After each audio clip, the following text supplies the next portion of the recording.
राजस्थान के पूर्व डीजीपी और देवली उनियारा विधानसभा सीट से दूसरी बार विधायक बनकर आए हरीशचंद्र मीणा भाजपा सरकार में आने वाले पहले 100 दिनों में विकास को लेकर अपनी प्राथमिकताओं को लेकर उन्होंने बात की। एनडीटीवी से शिक्षा, चिकित्सा और बिजली पानी को अपनी प्राथमिकता बताया और सरकार कोई भी हो, क्षेत्र का विकास उनकी प्राथमिकता रहेगी। हरीशचंद्र मीणा हालांकि कांग्रेस के विधायक हैं और सबको साथ लेकर चल के वे विकास को उन्होंने अपना उद्देश्य और प्राथमिकता बताया।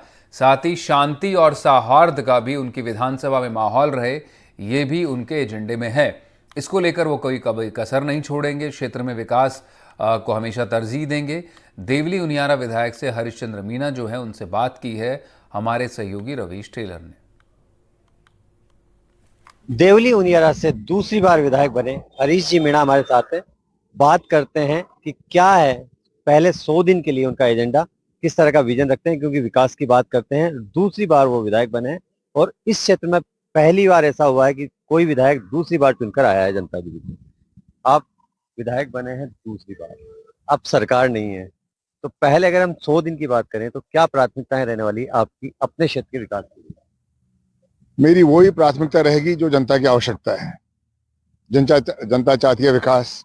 पार्टी कोई हो, कांग्रेस हो, बीजेपी हो या तीसरी पार्टी हो, हमें जो जनप्रतिनिधि हैं लगातार प्रयासरत रहूंगा मैं कि मेरी जनता को विकास की चीज में कोई आवश्यकता नहीं हो, कानून व्यवस्था बना रहे और अन्याय और अत्याचार समाप्त हो। ये मेरी प्राथमिकता है।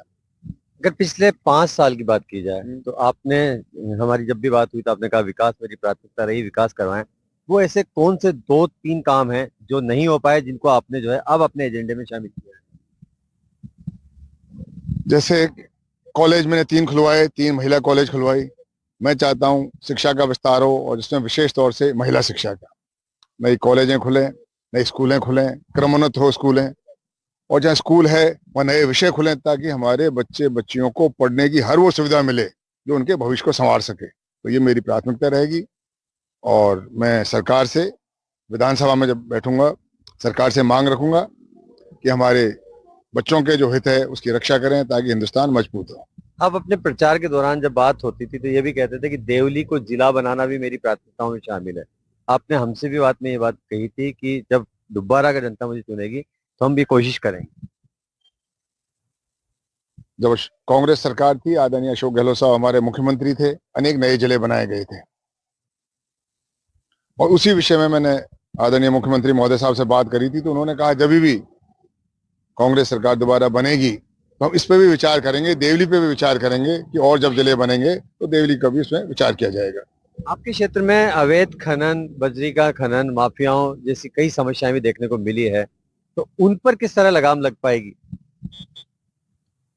हम तो हमारी जो मांग है सरकार के सामने रखेंगे। रोकना तो सरकार का काम है, सरकारी एजेंसियों का काम है और ये प्रयासरत रहेंगे क्योंकि कोई भी अवैध गतिविधि, चाहे शराब की हो, चाहे बजरी की हो या कोई और हो, अवैध गतिविधियां नहीं हो, क्योंकि इससे हमारे युवाओं का जो ध्यान है अपराध की तरफ भटक जाता है। वो मैं नहीं चाहता कि हमारा युवा अपराध की तरफ जाए। उनकी जो ऊर्जा है उसका सकारात्मक इस्तेमाल किया जाए, वो मेरा प्रयास है। आप डीजीपी रहे हैं, सांसद रहे हैं, दूसरी बार विधायक बने, वो कौन सा कमाल था कि लगातार दूसरी एक बड़ी जीत मिली और अब जिम्मेदारियों का एहसास ज्यादा नहीं बढ़ गया आपके कंधों पर? बिल्कुल, मैं मानता हूं कि जिम्मेवारी ज्यादा बड़ी है, पर यह सब जनता की मेहरबानी है।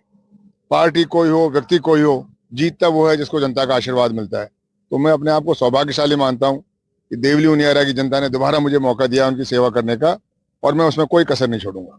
आप कह रहे हैं कि कोई कसर नहीं छोड़ेंगे, लेकिन वो 2 बड़े काम जो थे, जो आप बता रहे थे, अब वो 2 बड़े काम जो रह गए हैं जिनको आप प्राथमिकताओं में शामिल करने जा रहे हैं। मेरा पूर्व की भांति शिक्षा और चिकित्सा, ये मेरी वो प्राथमिकता रहेगी क्योंकि ये आदमी की मूलभूत सुविधा है। हर गांव में मिले, हर शहर में मिले, अस्पताल है, अस्पताल में और अच्छे उपकरण आए, मशीनें आए, जांच की व्यवस्था हो। तो मेरे तो यही प्राथमिकता रहेगी कि हमारी जनता को शिक्षा और चिकित्सा के लिए उनके निवास स्थान के जितना नजदीक हो, उनको दूर नहीं जाना पड़े, तो बड़ी एक राहत मिलेगी। ये है हरीशचंद्र मीणा, जिनका कहना है कि विकास मेरी प्राथमिकता है और जनता जनार्दन ने जिसमें मुझ में विश्वास व्यक्त किया है, मैं अपनी तरफ से जो है विकास में कोई कमी नहीं रखूंगा। Ravish Tailor, NDTV, Tonk.